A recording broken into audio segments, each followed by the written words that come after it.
안녕하세요. 킨더보스입니다. 오늘은 저희가 진짜 이제 중요한 이야기를 좀 꺼내보려고 하는데요. 그러니까 초등학교 5학년까지 오면서 그리고 앞으로 중학교, 고등학교를 바라보면서 절실하게 이거 꼭 해야 돼, 꼭 필요해 이런 능력 혹시 수학. 수학도 중요하고 영어도 중요하고 되게 많이 중요한데 그걸 다 잘하기 위해서는 뭐가 필요하죠? 문해력이 중요하죠. 방치되어 있었던 중요한 중요한 보석을, 원석을 찾은 거지. 능력 중에 하나인데 맞아요. 저희가 이제 초등학교 5학년까지 보내다 보니 너무너무 절실하게 느껴지는 능력. 우리 아이한테 길러줘야 할 능력이다라는 생각을 너무 많이 하게 되죠. 왜 그렇게 생각하냐 곰곰이 생각해보면 유아기에는 문해력이 길러지기가 어려운 거예요. 그쵸. 우리가 유아교육을 배웠을 때 문해력에까지는 우리는 아이에게 키워줄 수 있는 영역이 아니었던 거죠. 맞아요. 근데 이게 우리가 다 갈고 다졌던 유아기의 그런 능력들이 쌓였을 때 문해력이 완성되지 않으면 그쵸. 얘가 초등학교 갔을 때에는 허당이 된다라는 걸 봐서 우리가 이 단어가 맞아요. 너무 생소하고 공감 안 되지만 어머 이런 원석을 이제 알게 됐을까? 그러니까 이거 왜 안 되지? 하면 문해력. 여기서 이거 왜 안 되지? 하면 맞아, 문해력. 맞아. 이렇게 가게 되더라고요. 자칫 수다로 비춰질 수 있지만 아니 영상을 많이 찾아보세요. 모든 전문가들이 문해력에 대해서 얘기하고 있어. 수학 선생님 문해력에 대해서 얘기하고 있어.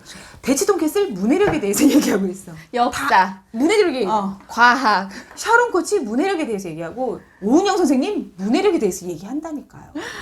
공부를 잘하는 아이들 학습 능력의 기본이 무엇인가에 대해서는 다 문해력을 얘기하고 있기 때문에 우리가 지금 하고 있는 이야기가 문해력 뜬구름 아니야? 절대 그렇지 않다는 걸 진짜로 이해하셨으면 좋겠어요. 그렇다면 문해력 뭘죠? 유아기 때는 언어 영역, 읽기, 쓰기, 듣기, 말하기 요런 거에 대해서만 이야기를 했었어요. 그게 다 된 다음에 문해력이 생기는 거. 모든 영역이 골고루 다 갖춰지고 이런 것들을 이해하고 그래서 언어를 이해하고 그것을 내가 이 의도에 맞게 파악하고 그 파악한 것을 가지고 내 의도에 맞게 다시 활용하는 거 그게 문해력이라고 해요.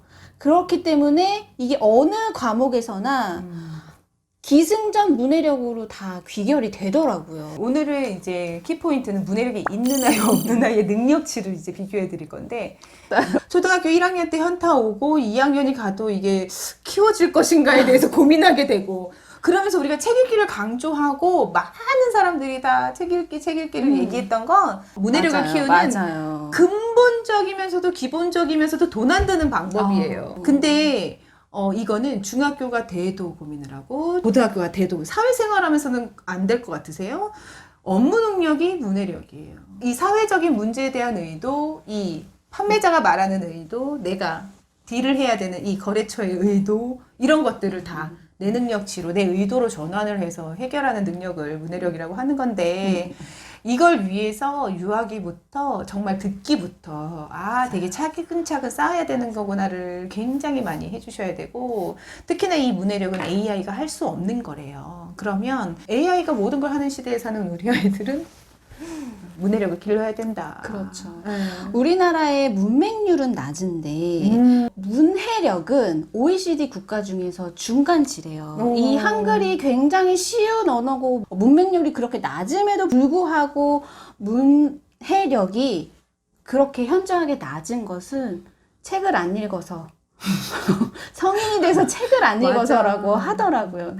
그러니까 우리가 그동안은 참 문해력에 대해서 문해안이었던 것 같아요. 저희가 5학년까지 이렇게 키우다 보니까 문해력 굉장히 중요한 거였구나. 유아기 때부터 우리 어머님들이 다져놨으면 참 좋았겠구나 라는 생각이 들어서 중요하게 강조하고 싶다는 생각을 굉장히 많이 했어요.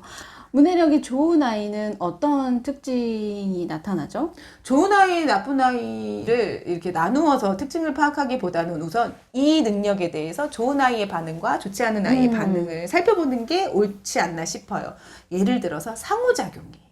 우리가 듣는 게 중요하다고 말했기 때문에 말하는 것도 되게 중요하거든요. 그런데 유아기엔 아까 말씀드렸던 것처럼 말 잘하는 아이, 뭐 할머니 궁시렁 되는 것처럼 말을 잘해도 혹여나 좀 고급 어휘를 써도 네. 언어 능력이 뛰어난 것 같아. 그렇죠. 뭔가 싹이 그렇죠. 보이는 것 같아라고 그렇죠. 이제 생각하시는데 그렇지 않아요. 상호작용이 잘 되는 아이가 문해력이 좋은 아이가 될 수 있는 가능성이 있는 거예요. 그렇죠. 어차피 유아기에는 자기중심적이기 때문에 그렇잖아요. 그렇지만 질문한 것에 대해서 의도를 파악해서 그 사람의 마음까지 들여다보는 대답을 하는 아이가 문해력이 좋고 상대방의 의도를 선하든 창의적이든 받아들이는 게 좋지 않나 하는 생각이 들고 맞아요. 그리고 이제 유아기 때 보면 친구에게 간단한 편지를 쓴다거나 또 나의 이야기를 한다거나 이제 나의 마음을 표현하는 상황들이 생기는데 이렇게 표현을 하는 방법에 있어서도 어떤 친구들은 썼던 표현 또 쓰고 또 하고 사랑해요, 보고 싶어요, 건강하세요, 안녕하세요. 네, 생일 카드 쓰는데 1번에도 생일 축하해 친하게 놀자, 2번도 생일 축하해 친하게 놀자. 이 아이에 대한 뭔가의 교감이나 이런 것도 전혀 없이 그냥 써버린다거나 맞아요. 이런 경우들은 엄마가 이렇게 코칭을 좀 해주면 참 좋겠다라는 생각이 들죠. 6살 때 우리 큰애가 제가 너무 스트레스가 극심할 때였어요. 일을 해서. 근데 제가 힘이 들어서 퇴근을 하면 저한테 그렇게 표현을 하는 거예요. 엄마가 혹시 나 때문에 속상한 건 아닐까 걱정이 돼서 말하기가 힘들다고. 이거는 정말 문해력이 좋은 아이. 상대방의 감정을 이해해서 자기의 의도와 남이 기분 나쁘지 않게 말을 한 건 정말 의도를 파악해서 잘 이야기한 거거든요. 그쵸. 그런데 그런 상황에서도 대부분의 아이들의 반응은 엄마 화났어? 이거잖아요. 그렇죠? 6살 되면 특히나 눈치를 보게 되고 막 이러니까 그쵸. 아니 그렇지 않아. 그렇게 얘기를 하고 이제 넘어가게 되는데 잘 생각해 보세요. 우리 아이는 다른 사람의 감정에 대해서 어떻게 표현하고 있고 내 마음을 표현하는 건 어떤가. 우리 생일 카드도 얘기하셨지만 난 너하고 친해지고 싶었지만 잘 되지 않았어. 부끄러웠어. 뭐 이런 아주 짧지만 아이들이 사용하는 말들을 그 글에 담을 수 있는가 표현할 수 있는가 없는가도 맞아요. 정말 의도, 글쓴이의 의도, 네. 상대방의 의도를 파악하는 첫 번째가 아닌가 싶습니다. 그러니까 간혹 이제 착각하시는 경우가 갑자기 어른들이 쓰는 단어 이제 저희 아이 같은 경우에는 예를 들어서 뭐 엄마 이모님 언제 퇴근하셔? 6세 7세 애기 때 때는 그런 퇴근이라는 말 자체가 자체를 몰라야 되는 상황임에도 불구하고 이제 어른들이 쓰는 단어를 듣고 그런 이야기를 했어요. 이 아이가 애기인데, 언어 능력이 이렇게 뛰어나다, 쟤 참 말 잘한다, 네. 이렇게 이야기 하실 수 있잖아요. 또 요즘은 영상 노출 때문에 아이들이 따라하는 거는 너무 수월해졌어요. 맞아요. 너무너무 흡수를 빨리 하는 시기이기 때문에 그걸 따라하는 것이 결코 문해력이 좋다, 언어 능력이 빠르다라고 평가하시면 안 되고 영상물에 노출된 아이는 절대 상호작용이 어렵습니다. 그렇죠. 일방적인 방향으로만 받아들여 왔기 때문에 상대방의 의도를 파악하고 그렇게 했을 때 내가 어떻게 말을 해야 되는지 이런 것들이 다 종합적으로 가능한 것이 문해력인데 네. 이게 아이들만의 문제는 아닌 것 같아요. 요약 정리를 잘해요. 이거는 뭐 저학년 때부터 잘한다 이게 아니라 이야기를 들었을 때, 책을 봤을 때 중요한 문장을 얘기를 잘하고 정말 3, 4학년이 됐을 땐 한 권의 책을 써머리 할 수 있어요. 그쵸.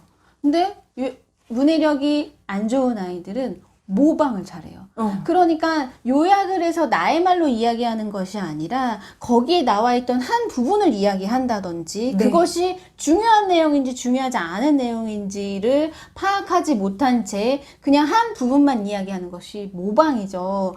그래서 그렇게 한다던가 이 글을 읽는다는 건 글을 쓴 이의 의도를 파악해야 되는데 그게 안 되다 보니까 내가 생각했을 때 이 마음이었을 것 같아라는 추측과 상상과 막 배가 산으로 간다는 표현 너무 와닿죠.